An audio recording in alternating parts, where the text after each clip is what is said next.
के लिए संवाददाता घनश्याम चौरसिया हमारे साथ जुड़ गए हैं लाइव लखनऊ से। घनश्याम, बड़ी सफलता एसटीएफ को मिली है, 1 लाख का जो इनामी माफिया है ढेर हुआ है।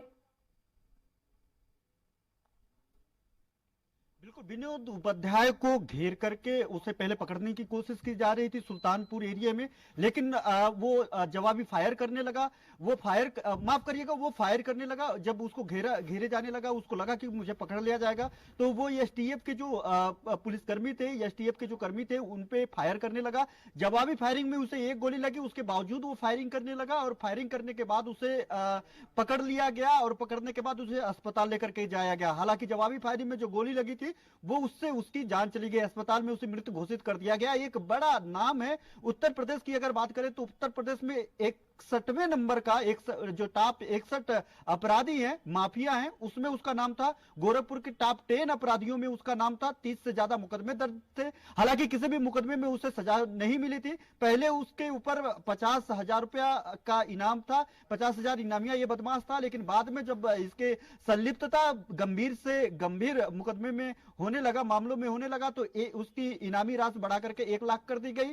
गोरखपुर में पिछले साल जून में तकरीबन 7,000 स्क्वायर फीट बेशकीमती जमीन, जो मेन रोड का कहा जा सकता है, मेन रोड का, उसको उसने कब्जा किया था। उसको प्रशासन ने जो है उसके घर पे जो बुलडोजर चला करके सबसे पहले वो खाली करवाया था। 7,000 स्क्वायर फीट की जो बेशकीमती जमीन थी उसको खाली कराया था पिछले साल जून में। अब उसके ऊपर कार्रवाई की जा रही थी, लगातार छापेमारी की जा रही थी। अयोध्या के मया बाजार का रहने वाला है वो, और सबसे ज्यादा अगर उसने अपराध जो कारित किया है वो गोरखपुर, बस्ती, संत कबीरनगर और राजधानी लखनऊ में कारित किया है। तमाम वो गंभीर मामलाओं में संलिप्त था। तमाम गंभीर मामलाओं में वो कई बार वो जेल काटा। जेल के अंदर से ही वो धमकियां देता था, लोगों से फिरैती करता था और जो है अपने गुर्गों के साथ संगठित अपराध को कारित करता था। एसटीएफ लगातार उसके पीछे लगी हुई थी। 1 लाख का चूंकि इनामिया था, कई बार उसे मौका मिला था कि वो अपने आप को गिरफ्तार कर दे, सरेंडर करके जेल चला जाए, लेकिन उसके बावजूद वो अपराधों में कमी नहीं ला रहा था। लगातार जो एसटीएफ चीफ अमिताभ व्यास है, उसके इस मामले को लेकर के खुद ही मॉनिटरिंग कर रहे थे। अब उसमें जो डीसीपी जो एसटीएफ है, उनके नेतृत्व में सुल्तानपुर मुखबिरी की सूचना के बाद बीती रात लोग वहां पे पहुंचे और उसको घेराबंदी की। घेराबंदी के जरिए जब वो फंस गया तो वो गोलीबारी करने लगा। जवाबी गोलीबारी में उसकी जान चली गई। बिल्कुल घनश्याम, लेकिन क्योंकि अब बड़ी सफलता यहां पर मिली है, 1 लाख का इनामी माफिया ढेर हुआ, लेकिन इसके जो ठिकाने थे और साथ ही साथ जो इसके गुर्गे थे, उन पर भी क्या पुलिस अब कार्रवाई करेगी? जो ठिकाने हैं उन पर दबिश देगी?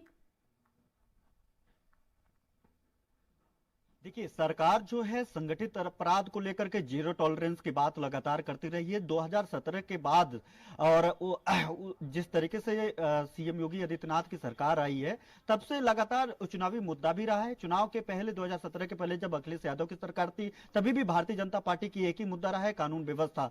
अब उस कानून व्यवस्था को लेकर के जीरो टॉलरेंस की बात लेकर के उसके बाद 2017 के बाद 2019 लोकसभा चुनाव, 2022 विधानसभा चुनाव, अब 2024 लोकसभा चुनाव है। जीरो टॉलरेंस और संगठित अपराध को खात्मा को लेकर के हर एक बयान में, मुख्यमंत्री योगी आदित्यनाथ के हर चुनावी बयान में, भाषण में सुनाया जा सकता है। भारतीय जनता पार्टी के जो प्रदेश अध्यक्ष यानी जो संगठन है और जो सरकार है, दोनों लोगों ने साफ तौर पे संगठित अपराध को खात्मा के लिए बात करती है और उसको लेकर के चुनाव में लोगों के बीच में जाती है। बुलडोजर बाबा नाम ही रख दिया गया है।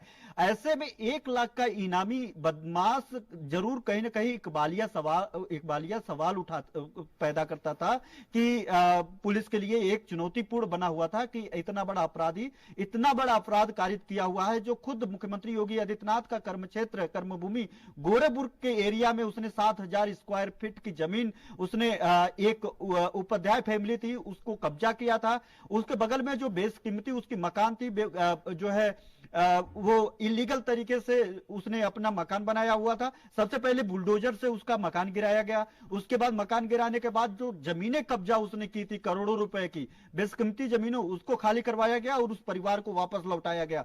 जाहिर बात है कि सरकार जो है जीरो टॉलरेंस को लेकर के और इस तरीके की जो माफिया अपराधी हैं, जो टॉप 10 की लिस्ट में हैं, उन पे कार्रवाई करने के लिए लगातार कवायद कर रही है। डीजीपी विजय कुमार जी हैं, जब वो जो उन्होंने उनका कार्यकाल आया तो सबसे सबसे पहली मीटिंग उसी बात पे किया था कि हर जिले में जो टॉप 10 अपराधी हैं उस टॉप 10 अपराधियों की स्क्रूटनी की जाए, कितने लोग जेल में हैं, कितने लोग अपराध करके जमानत पे बाहर हैं, प्रभावी पैरवी करके उनको जेल भेजा जाए, जो नहीं पकड़े जा रहे हैं उसमें प्रभावी पैरवी करके नोटिस जारी कराया जाए, गैर जमानती वारंट जारी कराया जाए, या फिर उनको अगर बड़े बड़े अपराध बाहर निकलने के बात कर रहे हैं या फिर बाहर निकलने के बाद भी अपराध करना नहीं छोड़ रहे हैं, उस पे जो भी सख्त से सख्त कार्रवाई किया जाए। और यही कारण है कि अब जो है एक बड़े माफिया को अब जो मुठभेड़ में जो है उसकी जान चली गई है, मुठभेड़ में उसे पकड़ लिया गया है। अब वो बिल्कुल, तो जो है जीरो एक टॉलरेंस बड़े की माफिया का नीति पर खात्मा। काम इस समय योगी सरकार कर रही है और ऐसे में एक बड़ी सफलता लगी है, माफिया ढेर हुआ है। शुक्रिया